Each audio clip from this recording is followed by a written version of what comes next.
Hi everyone, welcome back to my channel Anwesha talk town. December মাসটা পড়লেই আমার মনটা প্রচন্ড খারাপ হয়ে আসে। এই তো সবে বছরটা শুরু হয়েছিল ২০২৫। কত খুশির মুহূর্ত, কত দুঃখ, কত হারিয়ে যাওয়া মানুষ সবকিছু মিলেই এই ২০২৫টা ছিল। এই ২০২৫ আমার মধ্যে তো অনেক পরিবর্তন এসছে। তোমাদেরও কি সমান? কমেন্ট বক্সে জানিও।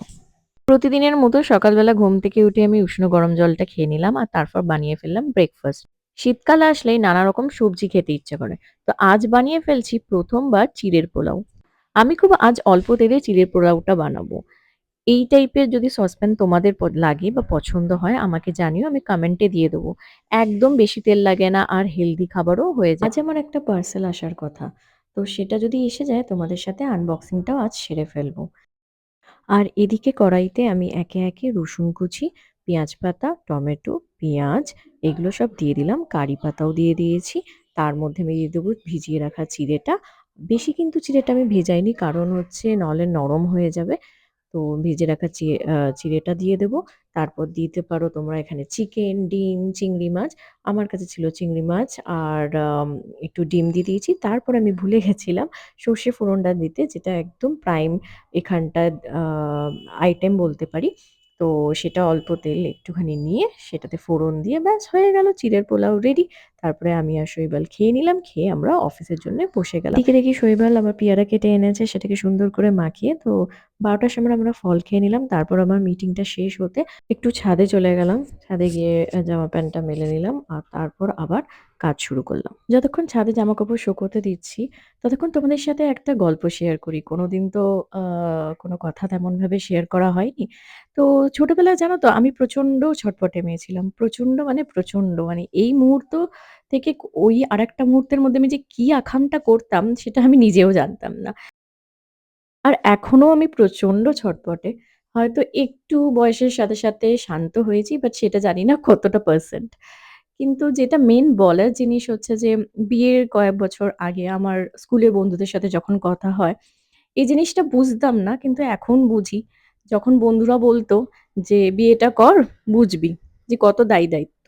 আমি কিন্তু এর আগেও বাড়ির বাইরে ছিলাম। নিজের জিনিস নিজেই করতে পারতাম। কখনো না পারলে আমি হেল্পার নিতাম।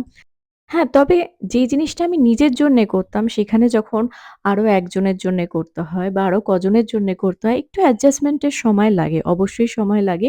তো সেটা আমারও লেগেছে। আজ আমি বুঝতে পারি বন্ধুদের সেই কথাগুলো। এইটুকু মুহূর্তেই তোমাদের সাথে শেয়ার করা ছিল।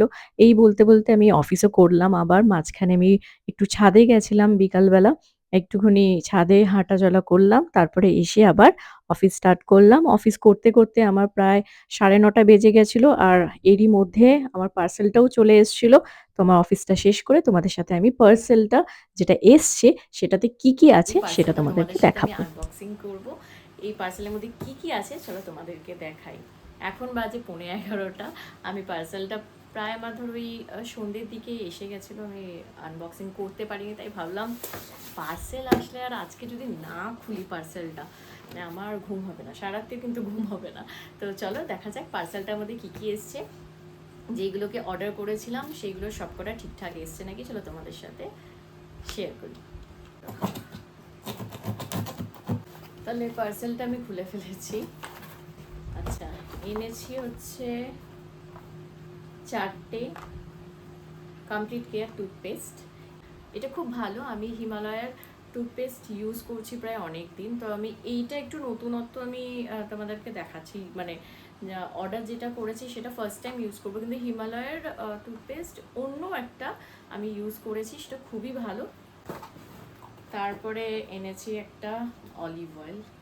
হেলথ কনসিয়াস হয়ে গেছি, ঠিক আছে।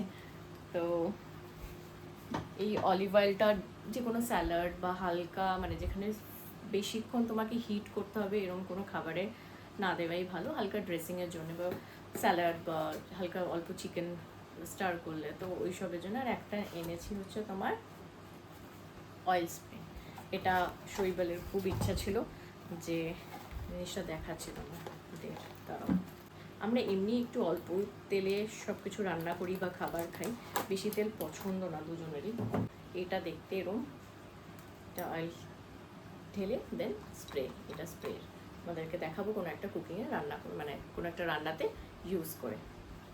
তো তো এটা হচ্ছে আজকের আমার পার্সেল, যে কটা এসছে তোমাদেরকে দেখিয়ে দিয়েছি। আর আজকের জন্য আমি এখানেই ব্লগটাকে এন্ড করছি। কাল আবার অন্য কিছু নতুন কিছু গল্প নিয়ে তোমাদের সাথে আবার হাজির হয়ে যাব। Till then bye, tata.